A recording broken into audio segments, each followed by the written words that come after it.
Welcome back. We are on our third installment of our gilding series. The first installment we showed you how to properly plant the tree. Our second we showed you how to install the worm tower.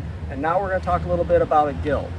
A gild is essentially a little mini ecosystem that is good for pollinators, bees, and good most of all for our tree that we planted.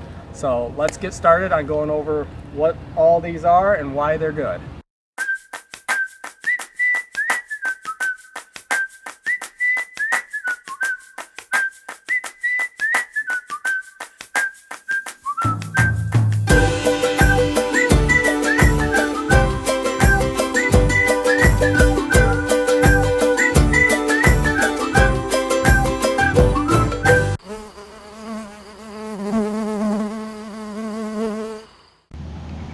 So the first thing we have to figure out is how big our gild is going to be.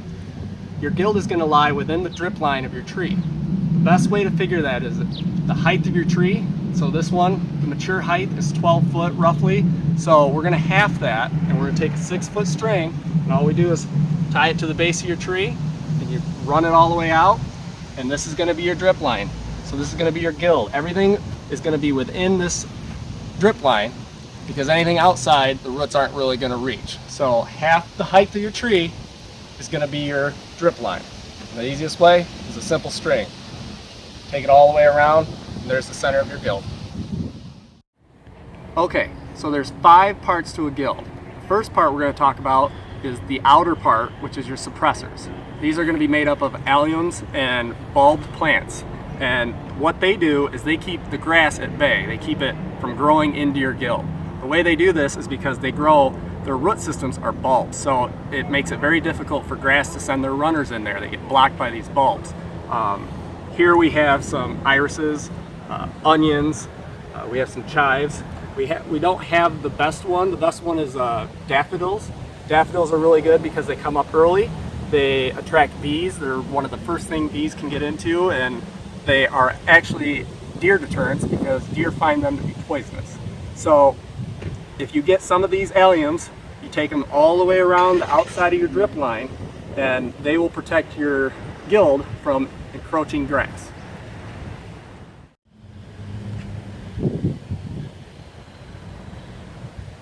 The second part of your gild is the attractors. These are the plants that are going to attract beneficial insects to your gild. Things like yarrow attract wasps and other insects that will combat any pest that your tree has. So if you're having a problem with codling moth or leaf curlers, these will invite parasitic wasps to come in to feed on their nectar, and then they'll say, oh, I'll have a snack on that bug over there. Things like yarrow, we have fennel, a little bit of dill, and horseradish. Horseradish is very good because it also has little white flowers that bees simply love.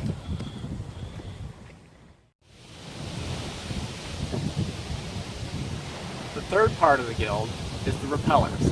Much like the attractors, plants can repel insects away by masking the smell of your tree. Good ones for this are mint, we have lemon balm. One of the best ones are nasturtiums. We don't happen to have those here, but those are really good because nothing really likes to eat those flowers. The nice thing about those is you can plant them in here. A lot of people have bad feelings about mint because it does spread quite fast, but in terms of our gild, that's okay. The more mint, the harder it is to smell the tree. So repellers are herbs that have very strong smells that insects do not like. Those are very good for your gild.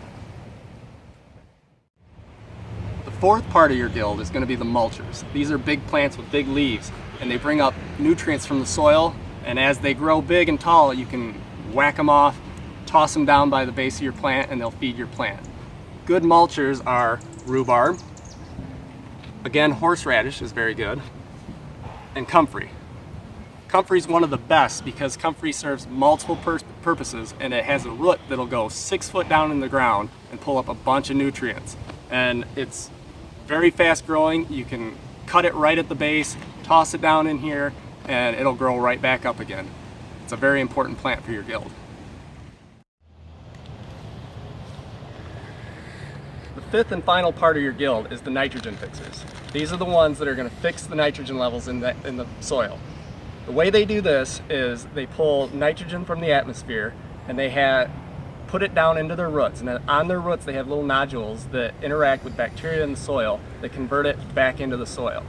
Other than water, nitrogen is probably the most important thing your plants need. Good ones for this is clover.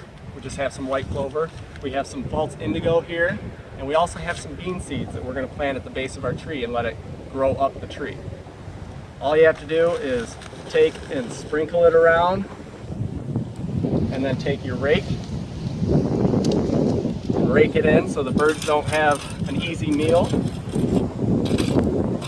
Let it water, and it'll grow and fill all this area in with nitrogen fixing clover.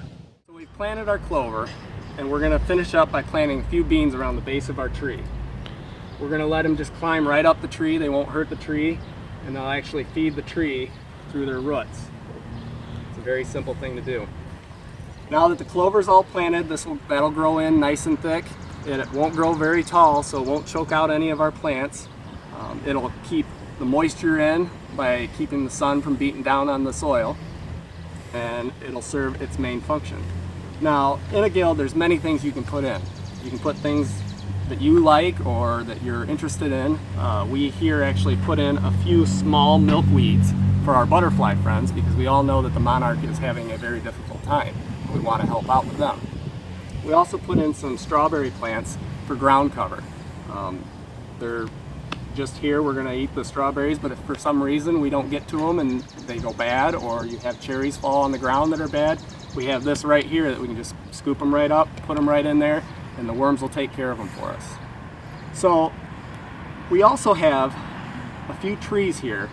In a gill, you can do it even bigger, and you can have your main plant be a nut tree like this Chinese chestnut. We have a black locust here, which is actually another legume that will fix the nitrogen. A lot of people that do apple gills also like to include a black locust because the roots are so expanding and they serve a very important function. And the way you do this is simply plant your large tree on the back side of the south so that your smaller fruit tree is going to get southern sun all day, and this will grow up tall past it. We sell a lot of trees for bees, and if you're interested, go to our website and look us up. This has been a gilding experience here at Great Lakes Bee Supply, and we are very thankful that you watched. Don't forget to like and subscribe. Thank you for watching.